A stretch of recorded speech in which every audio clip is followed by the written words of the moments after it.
मीरा भाईंदर काँग्रेसतर्फे तुमचं सगळ्यांचं स्वागत. आजच्या या प्रेस कॉन्फरन्समध्ये मागचा जो एपिसोड चालू होता तोच एपिसोड आता पुढे घेऊन आम्ही जात आहोत. मागे आम्ही तुम्हाला सांगितलेलं की लोकांची दुबार नावं आहेत, लोकप्रतिनिधींची दुबार नावं आहेत आणि त्यांनी कशा प्रकारे लोकप्रतिनिधी कायदा आहे त्याचं उल्लंघन केलेलं आहे. त्याप्रमाणे त्याची जी प्रोसेस आहे, त्यांच्यावरती गुन्हे दाखल करायची, त्यांच्यावरती गुन्हा दाखल होणारच आहे. आम्ही असं इलेक्शन कमिशनला पण कळवलेलं आहे आणि मतदार नोंदणी अधिकाऱ्याला पण कळवलेलं आहे. काल आम्ही मतदार नोंदणी अधिकाऱ्याकडे गेलेलो आणि त्यांना इतर ज्या त्रुटी आहेत मतदार यादीमध्ये त्याबद्दल आम्ही त्यांना सांगितलेलं आहे. त्यापैकी एक महत्त्वाचं असं आहे की ज्या याद्या इलेक्शन कमिशनने बनवलेल्या आहेत आणि त्याच याद्यांवरती आधारित पुढची नगरपालिकेची जी निवडणूक होणार आहे त्या याद्या बनणार आहेत, त्या याद्यातल्या त्रुटी त्यांना आम्ही सांगितल्या. त्रुटी काय आहेत त्याच्यामध्ये, तर ज्या लोकांची नावं मतदार यादीत नोंदलेली आहेत ती नावं, त्या मतदारांचे पत्ते काही ठिकाणी अपूर्ण आहेत. त्याचे जे सेक्शन नंबर आहेत, पार्ट नंबर आहेत, ते पार्ट नंबर आणि त्यांचे पत्ते हे एकत्र मॅच होत नाहीत. म्हणजे तुम्हाला सांगायचं झालं तर एक साधं एका यादीचं उदाहरण मी देतो. यादी नंबर 351, ही यादी नंबर 351 आहे, विधानसभेची यादी आहे. त्या यादीमध्ये पहिला जर पार्ट आपण ओपन केला, पहिलं पेज ओपन केलं तर त्यावरती लिहिलं गेलेलं आहे, ही मीरा रोड मधली यादी आहे, गावदेवी झोपडपट्टी, सेक्शन 1, सेक्शन क्रमांक 1, गावदेवी झोपडपट्टी, मीरा रोड रेल्वे स्टेशनच्या समोर. म्हणजे जनरली लोकांना अपेक्षित आहे की गावदेवीमध्ये राहणाऱ्या लोकांची नावं, जे स्टेशनच्या समोर गावदेवी झोपडपट्टी आहे, जुनी झोपडपट्टी आहे, तिथे बरीच गुजराती लोक राहतात, वापीची लोक राहतो, माची समाज राहतो, त्या लोकांची नावं अपेक्षित आहे. पण असं न करता ही जवळजवळ 9 पानं आहेत, तुम्ही लाईनीत बघितलं तर 1, 2, 3, 4, म्हणजे 9 पानं आहेत, 5, 6, 7. तर ही 9 पानांमध्ये झोपडपट्टीमधली नावं न येता इतर आजूबाजूच्या इमारतीतील त्यांच्या घराच्या पत्त्याशिवाय नावं नोंद केलेली आहे. आज ज्यावेळी आपण मतदार यादी बनवायचं असा विषय असतो, इलेक्शन कमिशनची जबाबदारी आहे ती मतदार यादी बनवायचं, नोंदणी अधिकाऱ्याची जबाबदारी आहे ती यादी बनवायचं. पण नोंदणी अधिकारी पूर्णपणे जे BLO नेमले जातात ते इलेक्शन कमिशनकडे काम करत नाही, पण ते कधी शिक्षक असतात, कधी महापालिकेत काम करणारे लोक असतात, महसूल खात्यात काम करणारे लोक असतात, अशा लोकांकडनं या याद्या बनवून घेतात. आणि त्याचा परिणाम असा झालाय, आम्ही अनेक वेळा ही गोष्ट दाखवली की त्याच 9 पेजवरचा माणूस कुठल्याही स्वतःच्या पत्त्यावरती राहत नाही. आणि अशी जवळजवळ मी आपल्याला 6-7 याद्यांची 1600 नावं चुकीच्या पत्त्यावरती नोंद केलेली, चुकीच्या सेक्शन मध्ये नोंद केलेली 1600 नावांची यादी आम्ही इलेक्शन कमिशनला, आम्ही मतदार नोंदणी अधिकाऱ्याला, तहसीलदार साहेबांना आणि जिल्हा निवडणूक अधिकारी या तिघांनाही आम्ही ही ती यादी सोपवलेली आहे. त्यात पुन्हा असं सांगायचं, ज्या ठिकाणी याच यादीचं उदाहरण देतो मी, याच यादीमध्ये सेक्टर 1 ची नावं आहेत आणि झोपडपट्टीची नावं आहेत सेक्शन मध्ये, पण खाली एक वेगळ्याच सेक्टरचं किंवा वेगळ्याच एखाद्या कॉम्प्लेक्सची नावं नोंद करून या लोकांनी कुठेतरी मुद्दाम, असं प्रत्येक यादी आल्यानंतर असं आम्हाला प्रेरित आहे की अशा प्रकारचं जे काम केलेलं आहे, चुकीचे सेक्शन, चुकीच्या सेक्शन खाली चुकीचे पत्ते किंवा चुकीच्या मतदारांची नोंद, आणि असंच जर प्रत्येक यादीमध्ये मिळत असेल तर कुठेतरी या भाजपाच्या राज्यात जे सत्ताधारी हे राज्य चालवता येत आहेत, जे इलेक्शन कमिशन ज्यांच्या इशाऱ्यावरती चालतंय, ते जाणून बुजून कुठेतरी वोट चोरी करण्यासाठी, बोगस मतदानाला प्रोत्साहन देण्यासाठी अशा प्रकारच्या याद्या बनवत आहेत. आणि अशा प्रकारच्या जवळजवळ 9 याद्यांमधल्या नोंदी आम्ही इलेक्शन कमिशनला पाठवलेल्या आहे. आम्ही मागच्या वेळी 145 विधानसभेत 18,000पेक्षा जास्त नावं असल्याची एक यादी दिली होती. त्या यादीवरती यांनी काम काय केलेलं आहे त्याचं आम्हाला कळवलेलं नाही. आम्ही 146ची 24,000 दुबार नावांची नोंद आम्ही दिली होती. त्याबद्दल आम्ही काल फोन करून विचारलं की तुम्ही याच्यावर काय कारवाई केली आहे. तर नोंदणी अधिकारी एवढंच सांगतो, आम्ही बीएलओला कळवलेलं आहे, त्यांच्याकडे ही यादी पाठवलेली आहे.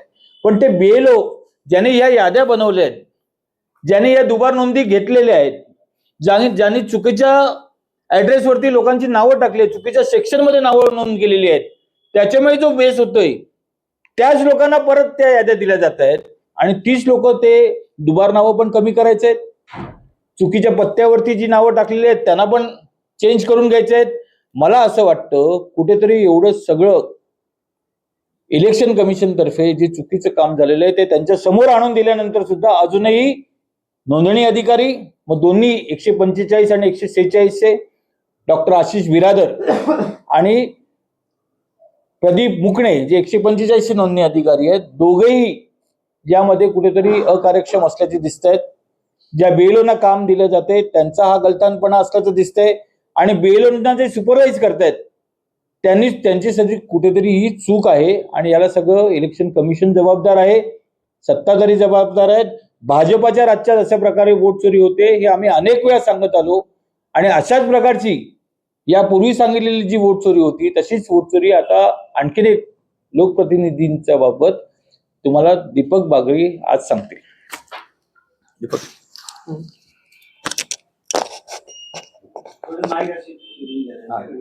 तुम्ही काढ.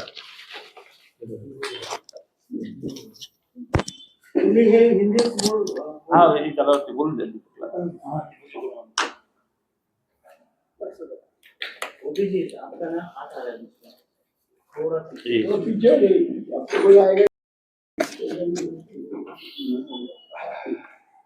शुरुआत करते हैं फोटो के साथ।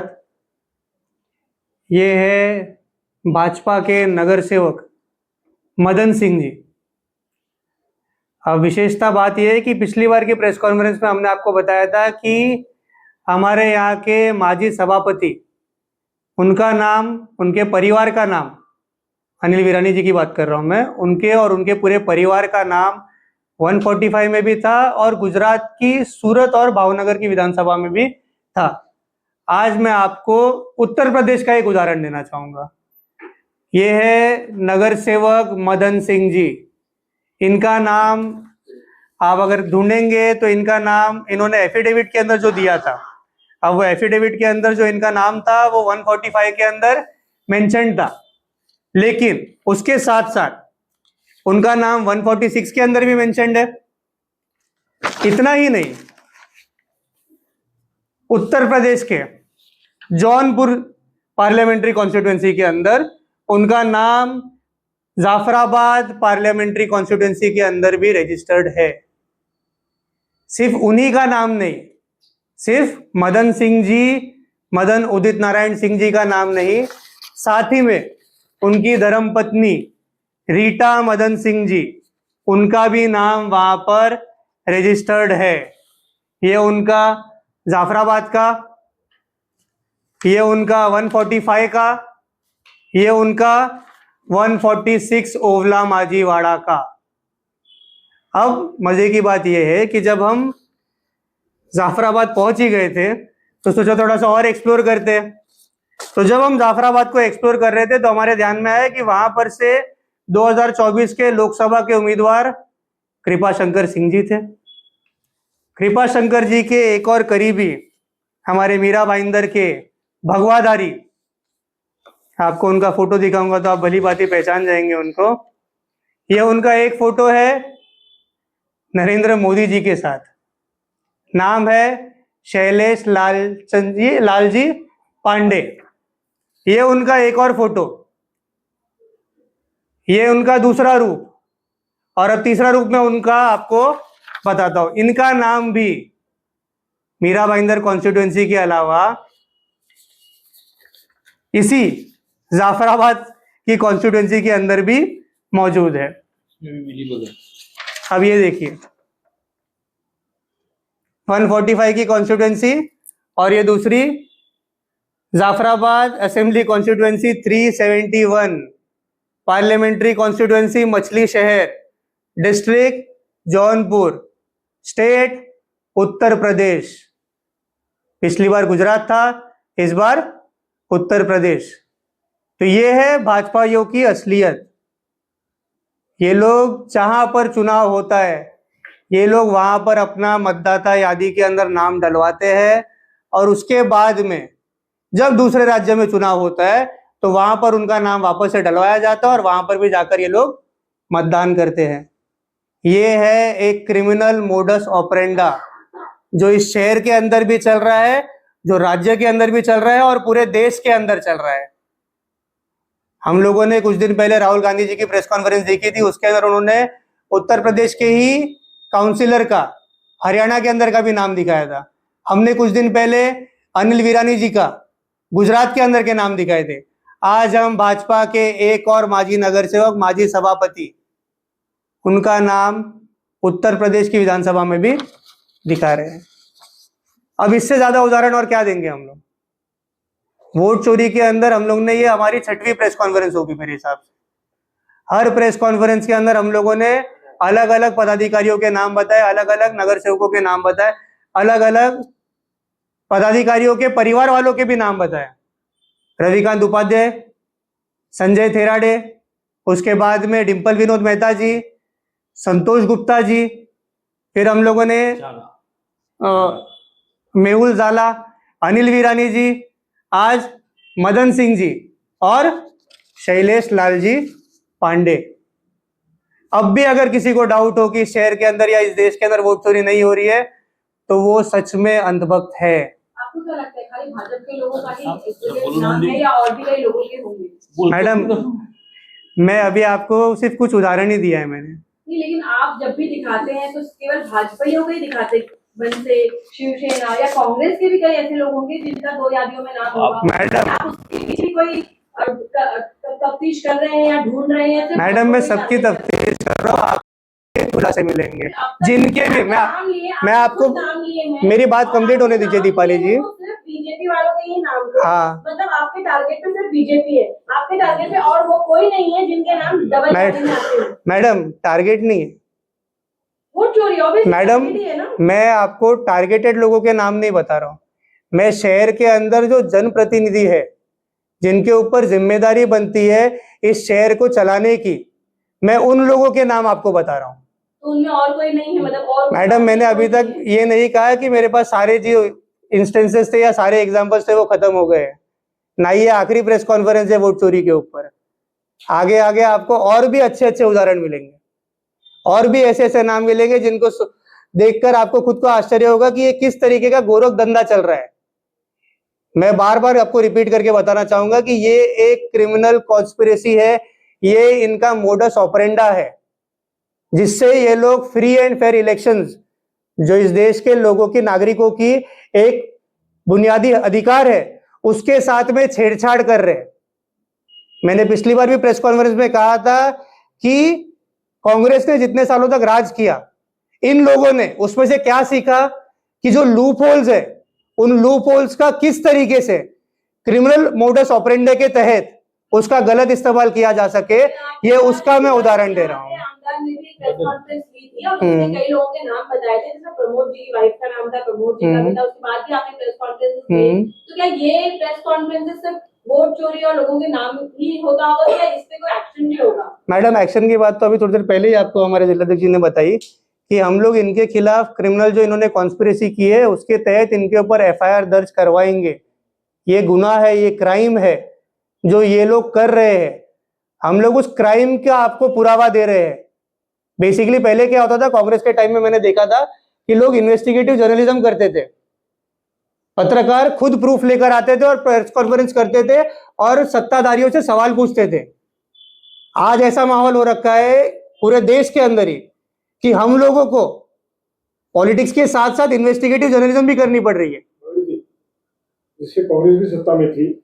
हाँ थी ना, हर पार्टी थी। उत्तर प्रदेश हो, बिहार हो, राजस्थान हो, वहां से लोग मुंबई पलायन करके आए। हाँ, उनका नाम वहां हुआ करता था, यहाँ भी उन्होंने जैसे आए अपना नाम। देखो मैं इसीलिए आपको वापस से रिपीट करता हूँ, मैं आम जनता की बात नहीं कर रहा हूँ।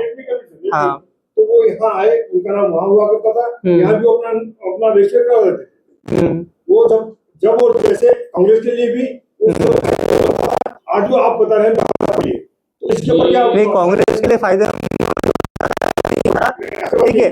अब लोक प्रतिनिधि है ना, उनके नाम है। मैं लोक प्रतिनिधि की बात कर रहा हूँ, मैं फिर से आपको वेरीफाई करता हूँ, जनरलाइज हम करेंगे। मैं जनरल पब्लिक की बात नहीं कर रहा हूँ। अगर दोबारा मतदाता अगर उनका नाम है, हमने 18,000 की लिस्ट दी थी, आपने सवाल पूछा था, मैं बता रहा हूँ वापस से कि हमने चुनाव के पहले जब ऑब्जेक्शन सजेशन का टाइम पीरियड था उसके अंदर ही हम लोगों ने डुप्लीकेट नाम्स की लिस्ट दी थी।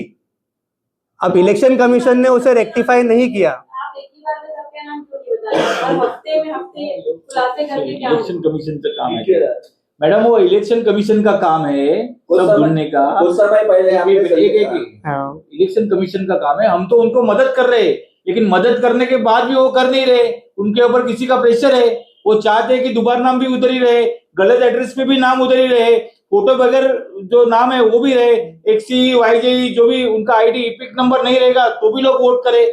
हाँ, जिनका यहाँ पर रेसिडेंशियल प्रूफ नहीं है वो इलेक्ट्रिसिटी के बिल के साथ नाम डालते रहे, हम उसके ऊपर कुछ बोले नहीं, बोलने के बाद भी कार्रवाई हो नहीं, ये सब उनकी मॉडस ऑपरेंडी है। आज जिनको इसके ऊपर एक्शन लेना है इमीडिएट, वो आदमी भी अभी सोच रहा है मैं एक्शन लूं या नहीं लूं। मैं अगर एक्शन लूं तो मेरा कहीं तो नौकरी तो नहीं चला जाएगा, मेरा ट्रांसफर तो नहीं हो जाएगा।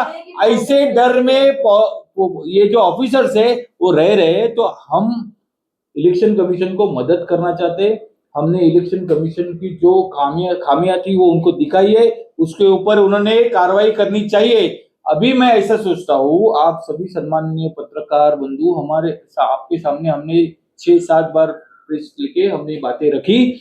अभी जो सवाल है ये आगे क्यों नहीं हो रहा है, कांग्रेस के नाम क्यों नहीं है, या कांग्रेस के नाम कौन खोजेगा, उनको खोजने दो। हम चाहते हैं, हमने लोगों को डबल नाम की यादी दी लेकिन उन्होंने किया नहीं। मेरे साइन से हमने 18,000 नाम डिलीट करने का अगस्त 2024 को हमने लेटर दे चुके हैं, फिर भी अगर डिलीट नहीं हुआ है तो इलेक्शन कमीशन और सत्ताधारियों की गलती है जो इलेक्शन कमीशन को चला रहा है। लेकिन ये सब सवाल जो आप अभी पूछ रहे हैं ना, आपको भाजपा को पूछने पड़ेंगे और प्रशासन को, एडमिनिस्ट्रेशन को, इलेक्शन कमीशन को आपको पूछना पड़ेगा। वो क्या जवाब देते हो बताओ। हमने जो गुन्ना दाखिल करने को बोला है उसके लिए उनको नोटिस देने को बोली है, उसके ऊपर अभी तक 1 हफ्ता हो गया, आपने कार्रवाई क्यों नहीं की, ये आप उनको पूछना चाहिए। और मैं सोचता हूँ आप सब समझदार लोग हैं, आप जरूर उनको पूछेंगे। महाराष्ट्र में भी है उनके नाम और गुजरात में, जैसे अभी आपने बताया उत्तर प्रदेश में, तो ये कोई इंसिडेंस भी हो सकता है कि एक ही नाम की 2 व्यक्ति हो या 2 नाम के 1 व्यक्ति हो। ऐसे कैसे आप वेरीफाई कैसे करेंगे कि वही व्यक्ति है जिसके नाम यहाँ पर भी है वहां पर भी है? जैसे मैंने आप ऐसे नाम हो सकते हैं कि भाई सेम नाम भी वहां पर किसी और व्यक्ति का होगा। मैं दे दूं सवाल? देखो, मैं फिर से एक बार बता रहा हूँ, हमने उनके नाम बताए, हमने किसी चीज पे ऑब्जेक्ट किया है, हम कंप्लेंट लेके पुलिस स्टेशन पहुंच चुके हैं। इन्वेस्टिगेशन करना उनका काम है, हमने कंप्लेंट दी है, इन्वेस्टिगेशन करना पड़ेगा ना। अगर हम कोर्ट में जाते हैं तो पिटीशन एडमिट होने के बाद इन्वेस्टिगेशन होता है, पैरवी होती है उसकी, दोनों बाजू से सुना जाता है, उसके बाद ही होगा वो। और दूसरा मैं एक और एग्जांपल देता हूँ, जब मैं आपके सामने जब कोई नाम पेश कर रहा हूँ ना, ठीक है, तो उसका डिटेल एनालिसिस करने के बाद मैं आपको पेश हूँ। जैसे मैंने आपको लास्ट टाइम बताया था कि उनके एफिडेविट के ऊपर उनके पुराने एक्सी नंबर, वाईजे नंबर जो भी उनका है उन्होंने वहां पर मेंशन किया हुआ है। उसके बाद में उन्होंने अपने प्रॉपर्टी के डिटेल्स वहां पर मेंशन किए हुए हैं। उसके बेसिस के ऊपर ये इन्वेस्टिगेशन किया जा रहा है, उसके बेसिस के ऊपर जो एनालिसिस है उसके बाद में आपके सामने ये पूरा। अब देखो, अब आपने जो सवाल पूछा था उसका इलेक्शन कमीशन ने वेरिफिकेशन कैसे दिया। अब ये 146 के अंदर डिंपल विनोद मेहता जी की मैं बात करता हूँ, एग्जांपल देता हूँ मैं आपको। हमने बताया कि डिंपल विनोद मेहता जी का नाम 3 जगह था, 146 के अंदर था जो उन्होंने पहले अपने एक्सी में एफिडेविट में मेंशन किया था। उसके बाद में उन्होंने एक और एक्सी नंबर जनरेट किया था उनके ओरिजिनल एड्रेस के ऊपर। उसके बाद में उन्होंने इस इलेक्शन के लिए 145 के अंदर भी नाम रजिस्टर किया था। और ये सेम चीज इलेक्शन कमीशन ने अपने पत्र में वेरीफाई करके दिया कि हमने जो बोला वो एकदम फैक्चुअल इंफॉर्मेशन आपको दी। सेम चीज संजय थिराडी का भी उन्होंने हमें वेरीफाई करके दिया कि उनका भी नाम 2 जगह है, 145 के अंदर भी है, 146 के अंदर भी है। हमने अनिल विरानी जी का भी दिया, वो भी हमने गुजरात कमीशन को भेजा है, हमने यहाँ पर मीरा भाईंदर कमीशन को भी भेजा है, वो भी वेरिफिकेशन होके आएगा। हम जो आज आपको नाम दे रहे हैं वो भी वेरीफाई करके आएगा। उत्तर प्रदेश या 2 मतदारसंघात 2 जणांची नावं आहेत, त्या ठिकाणी पण त्यांचं मतदान झालंय का याची तुम्हाला माहिती आहे का? आणि दुसरा प्रश्न, तुम्ही या सर्व जे वोट चोरीचा आरोप करताय त्याच्यावर इलेक्शन कमिशनकडे तुम्ही तक्रार केली आहे, तक्रार केली तर त्यांनी काय ऍक्शन घेतलं सांगितलं त्यांना. ते बोलतो. काय सांगा तुम्ही सांगा. इलेक्शन कमिशनला आम्ही ऑगस्ट 2014 पासून या बाबतीत कळवलेलं आहे. अजूनपर्यंत इलेक्शन कमिशनने ती जी नावं कमी केली की नाही केली याबद्दल आम्हाला कळवलेलं नाहीये. 146 विधानसभा क्षेत्रात सुद्धा आम्ही 24,000 नावांची यादी दिलेली आहे. त्यांनी सुद्धा अजूनपर्यंत आम्हाला कळवलेलं नाहीये. इलेक्शन कमिशन सिरियस नाहीये. म्हणजे याचा अर्थ तुम्ही प्रेस कॉन्फरन्स घेता, ज्यांची नावं उलगडा करता, त्यांच्या फक्त उत्तर येतं का तुम्हाला? एक्झाम्पल देऊन सांगतो. आम्ही प्रेस कॉन्फरन्स घेतली, संजय तेराडे साहेबांचं नाव आम्ही सर्वांसमोर मांडलं. त्याच्यानंतर इलेक्शन कमिशनने संजय तेराडेचा वायजीआय नंबर रेकॉर्ड मधून डिलीट केलं. ठीक आहे, आता तुम्ही जर त्यांचा वायजीआय नंबर सर्च करणार वोटर इरोल वरती तर तिथे नो रेकॉर्ड एक्झिस्ट दाखवते. ठीक आहे, म्हणजे आम्ही प्रेस कॉन्फरन्स घेतली, त्याच्यानंतर त्या लोकांनी ती आयडी डिॲक्टिव्हेट केली, ती वोटर आयडी काढून टाकली. ठीक आहे, आमच्या केल्यानंतर हे लोक ऍक्टिव्ह होत आहेत. तुम्हाला विषय समजते? आम्ही 3दा त्यांना पत्र दिलं की तुम्ही हे लोक आहेत त्यांची नावं चेक करा आणि त्याच्यावरती जे काय पद्धतशीर तुमची कारवाईची प्रोसिजर असेल ते करा. ठीक आहे, नॉर्मल लोकांबद्दल आम्ही सांगितलं. जे लोकप्रतिनिधी आहेत ज्यांच्यावरती section 17 of people representation act आणि 31 सेक्शन हे लागू होतं, त्यांच्यावरती आम्ही त्यांना रिक्वेस्ट केली की तुम्ही त्यांच्यावरती गुन्हा दाखल करा कायद्यानुसार. पण आतापर्यंत या लोकांनी काहीच कारवाई नाही केली, म्हणून आम्ही परत त्यांना हे विषय आम्ही लोकांसमोर घेऊन येतो. मेरा सवाल है कि ये जैसा आपने बताया कि आपने प्रेस कॉन्फ्रेंस करने के बाद उनका नाम डिलीट किया. नॉर्मली ऐसा होता है कि किसी का नाम अगर वोटर लिस्ट से डिलीट करना है तो उसके लिए एप्लीकेशन आना चाहिए, जिसका भी अर्जदार होगा. मान लो मेरा 2 जगह नाम है तो मैं 1 जगह डिलीट करने के लिए एप्लीकेशन दूंगा. तो क्या किसी ने एप्लीकेशन देने के बाद डिलीट किया है या वो इलेक्शन कमीशन ने खुद एप्लीकेशन की बात किया है? अब इसके अंदर एक और ये केस में डेफिनेटली एप्लीकेशन की बात किया है. प्रोसीजर ऐसा है, दोबारा नाम दिखा तो उसका वेरिफिकेशन, इनके पास सबके नंबर है, ड्राइव भी था मोबाइल नंबर जमा करने का. ये उन लोग फोन करके पूछ सकते हैं उनको कि कौन सा नाम रखने का और कौन सा डिलीट करने का. उसके बाद में उनको बुला के उसका फॉर्म लेके फिर डिलीट कर सकते हैं, और वही प्रोसीजर है. और इनके पास अधिकार है, जब ये लोग अगर लिख के देता है कि ये व्यक्ति का 2 जगह पे नाम है, वो उसको पूछता है कि कौन सा रखने का और कौन सा नहीं रखने का, और वो बोलने के बाद में ये डिलीट कर सकते हैं. मेरा सवाल ये था कि क्या ऑफिशियली फॉर्म भरने के बाद डिलीट हुआ है? बीएलओ का रिक्वेस्ट भी चलता है. सर, आप कोर्ट जाने की बात करते थे, कोर्ट में गए क्या? हमारा पिटीशन रेडी है, फाइल हो रखा है, पिटीशन रेडी है हमारा. आज नहीं तो फिर मंडे तक फाइल हो जाएगा हमारा पिटीशन. बीएलओ के बारे में आपने आरोप लगाया कि बीएलओ की सारी ये मिस्टेक है, तो सारी ये मिस्टेक पूरे इलेक्शन कमीशन की है. जिम्मेदार सिर्फ बीएलओ को बोला जाता है. हाँ, तो मेरा मतलब है, मान लो जिम्मेदार अगर उनको भी ठहराया जाता है तो क्या ऐसे बीएलओ के ऊपर कार्रवाई करने की आपने कभी मांग की है या शिकायत? मांग की, हमने मांग की है, बाकायदा पत्र है, आपको मिल जाएगा. मग सातत्याने काँग्रेसकडून वोट चोरीचा आरोप केला जातो. इलेक्शन कमिशनची कुठे ना कुठे चूक आहे, तुम्ही हे दाखवताय. मग त्यांच्यावर तुम्ही मोर्चा वगैरे काढणार आहे का? नाही, मोर्चा नाही. आता मला असं वाटतं पत्रकारांनी त्यांना प्रश्न केले पाहिजेत की तुम्ही याच्यावर काय केलंय आणि आरोपांना तुम्ही उत्तर द्या. बाली जी, मेरा आपसे एक सवाल है.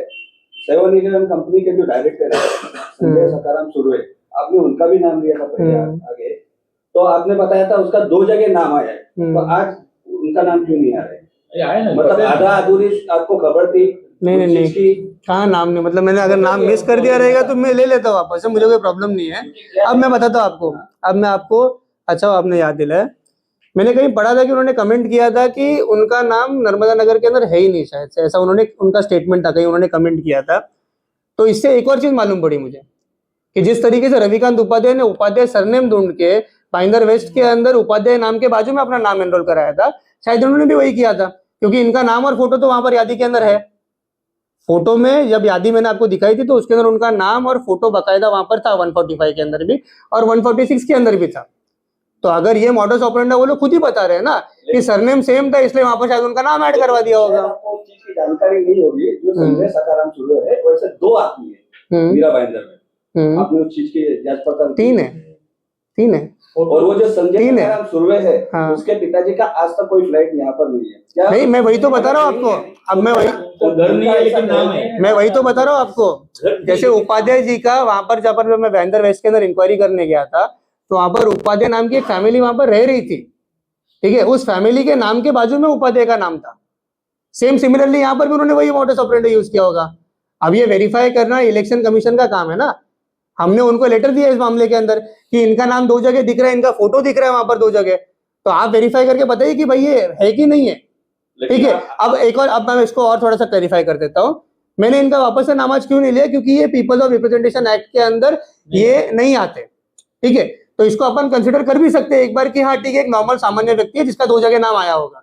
पर आज मैं जिनका नाम ले रहा था, स्टार्टिंग से मैंने जिनका नाम लिया, संजय थिराडी का हो, डिम्पल विनोद मेहता का हो, या फिर उसके बाद में अभी अनिल वीरानी का हो, शैलेश पांडे का हो, या फिर इनका नाम हो, ठीक है।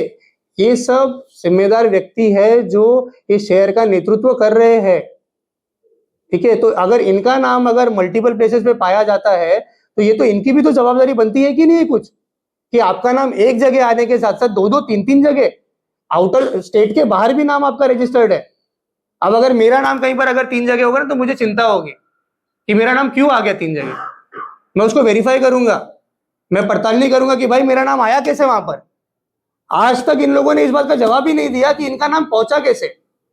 कुछ तो नैतिक जिम्मेदारी होती है ना आदमी की, आपकी भी होगी। अगर आपका डॉक्यूमेंट कहीं 2 जगह मिल जाएगा तो आप भी पूछोगे नहीं, आप भी सवाल करोगे कि नहीं। तो आपने कुछ वेरिफिकेशन किया है कि उनके फोटो मैच हो रहे हैं नाम के साथ? किया है ना, सब जगह फोटो मैच हो रहे हैं। ये है, तभी तो हम लोग तभी तो आके आपके सामने आ रहे हैं ना। मेरा सवाल वोटर आईडी में हाँ। जो प्रमोद जी है, वो जो आपने यहाँ की वोटर आईडी और वहाँ की वोटर आईडी जब क्रॉस चेक की, तो दोनों फोटो सेम है नाम के साथ, वो पूछ रहा हूँ। अब मैं आपको इसका, हम लोग जो उनके साथ आता तुम्ही जेवढे नावं घेतली आतापर्यंत ज्यांची व्हायच्या राज्यातून नावं, त्या ठिकाणी महानगरपालिका निवडणुकीमध्ये जर ते ऍज अ कॅन्डिडेट म्हणून जर उभे राहिले तर त्यावर काँग्रेसची काय भूमिका असणार? नाही, कायद्याप्रमाणे त्यांच्यावर कारवाई होईल.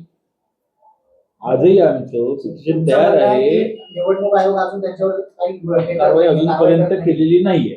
जसं आम्हाला थेराडेंचं आणि महापौर, माजी महापौर मॅडम तशी कुठली कारवाई अजून केलेली नाहीये. आम्हाला अपेक्षित आहे की त्यांनी ती कारवाई करावी. आम्ही वाट बघतोय. आम्ही काल पण नोंदणी अधिकाऱ्यांना भेटून आलो. जिल्हा नाही,